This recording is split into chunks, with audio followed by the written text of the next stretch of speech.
വൈകുന്നേരം AICCയുടെ general secretary Shri KC Venugopal ഉദ്ഘാടനം ചെയ്ത് ഇവിടെ നിന്ന് യാത്ര തിരിക്കുകയാണ് കുമ്പളയിൽ നിന്ന്. ഇത് 30 ദിവസത്തോളം കേരളത്തിലെ വിവിധ നിയോജകമണ്ഡലങ്ങൾ സന്ദർശിച്ച് മാർച്ച് 7-ാം തീയതി തിരുവനന്തപുരത്ത് നടക്കുന്ന സമാപന സമ്മേളനത്തോടുകൂടി അവസാനിക്കും.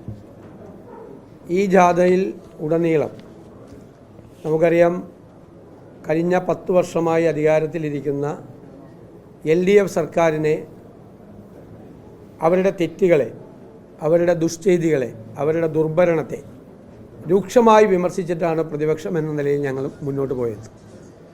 അവരുടെ വിവിധ വകുപ്പുകളിലെ തെറ്റുകൾ ഞങ്ങൾ എപ്പോഴും ചൂണ്ടിക്കാണിച്ചിട്ടുണ്ട്. കേരളം ഇന്നൊരു തകർച്ചയെ നേരിടുന്ന സംസ്ഥാനമാണ്.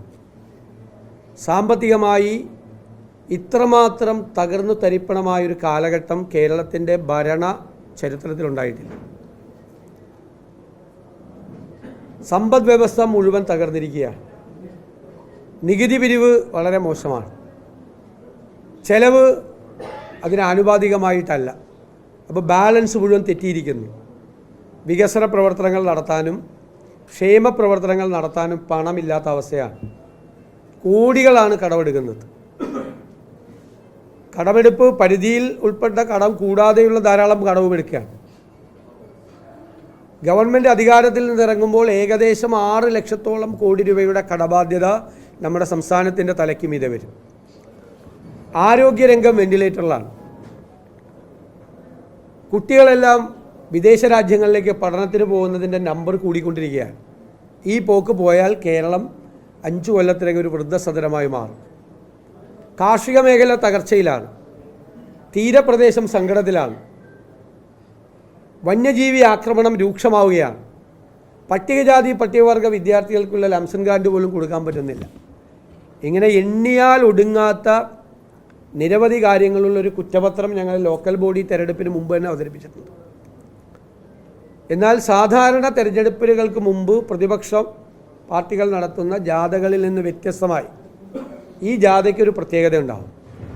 സർക്കാരിനെ വിമർശിക്കുകയും രാഷ്ട്രീയം പറയുന്നതിനോടൊപ്പം തന്നെ, അല്ലെങ്കിൽ അതിനേക്കാൾ കൂടുതലായി ജാഥയുടെ ഭൂരിഭാഗം സമയവും പ്രയോജനപ്പെടുത്താൻ പോകുന്നത് ഭാവി കേരളം എങ്ങനെയായിരിക്കും എന്നതായി. എവിടെയെല്ലാമാണ് ഗവൺമെൻറ് പരാജയപ്പെട്ടത് അവിടെയെല്ലാം UDFന് ബദൽ പദ്ധതികളുണ്ട്. വെറും പദ്ധതി പ്രഖ്യാപനമല്ല, അതിൽ വിശ്വാസ്യതയുള്ള വിദഗ്ധരായ ആളുകളുടെ സേവനം ഉപയോഗിച്ച് തയ്യാറാക്കിയ കൃത്യമായ വിഷ്വൽ ഡോക്യുമെൻ്റ് എല്ലാ പ്രധാനപ്പെട്ട വിഷയങ്ങളിലും ഞങ്ങൾക്കുണ്ട്. കഴിഞ്ഞ 2 കൊല്ലമായി UDF നേതൃത്വവും വിവിധ സെക്ടറുകളിലുള്ള വൈദഗ്ധ്യം നേടിയവരുമായി നിരന്തരമായി നടത്തുന്ന സമ്പർക്കങ്ങൾ, കൂടിക്കാഴ്ചകൾ, ഞങ്ങൾ നടത്തിയ കോൺക്ലേവുകൾ, ഇതിൻ്റെ എല്ലാം ഒരു ഫൈനൽ ഔട്ട്കം എന്ന് പറയുന്നത് കേരളത്തെ സംബന്ധിച്ചുള്ള ദീർഘവീക്ഷണത്തോടു കൂടിയ നിരവധി കാര്യങ്ങളാണ് വിവിധ വകുപ്പുകളിൽ നടത്താൻ പോകുന്നത്. കേരളം ഇതുവരെ കാണാത്ത കേരളത്തിൻ്റെ പ്രത്യേകതകളെയും സവിശേഷതകളെയും സ്വീകരിച്ചുകൊണ്ട് ഇവിടെ നടത്താൻ പോകുന്ന സ്വപ്നതുല്യമായ പദ്ധതികളുടെ പ്രഖ്യാപനം പല ഘട്ടങ്ങളിലായി ഈ ജാഥ തിരുവനന്തപുരത്ത് എത്തുന്നതിന് മുൻപുണ്ടാവും. ഈ ജാഥയുടെ ഏറ്റവും വലിയ സവിശേഷത അതാണ്. 75% സമയവും ഈ ജാഥ ഭാവി കേരളം എങ്ങനെയായിരിക്കണം എന്നതിനെക്കുറിച്ച് ചർച്ച നടത്താൻ വേണ്ടിയിട്ടാണ്. അടിസ്ഥാനപരമായ മാറ്റം നമ്മുടെ സംസ്ഥാനത്ത് എല്ലാ രംഗങ്ങളിലും ഉണ്ടാവും. തൊഴിലവസരങ്ങളുണ്ടാകും, ആരോഗ്യരംഗത്ത് മാറ്റമുണ്ടാകും, വിദ്യാഭ്യാസ രംഗത്ത് മാറ്റമുണ്ടാകും. ആരോഗ്യ വിദ്യാഭ്യാസ കാര്യങ്ങളിൽ വിദേശ രാജ്യങ്ങളിൽ നിന്ന് പോലും ആളുകൾ വരുന്ന ഡെസ്റ്റിനേഷൻ പോയിൻ്റാക്കി കേരളത്തെ മാറ്റാൻ വേണ്ടിയിട്ടുള്ള സമഗ്രമായ പദ്ധതികളാണ് ആവിഷ്കരിച്ചിട്ടുള്ളത്.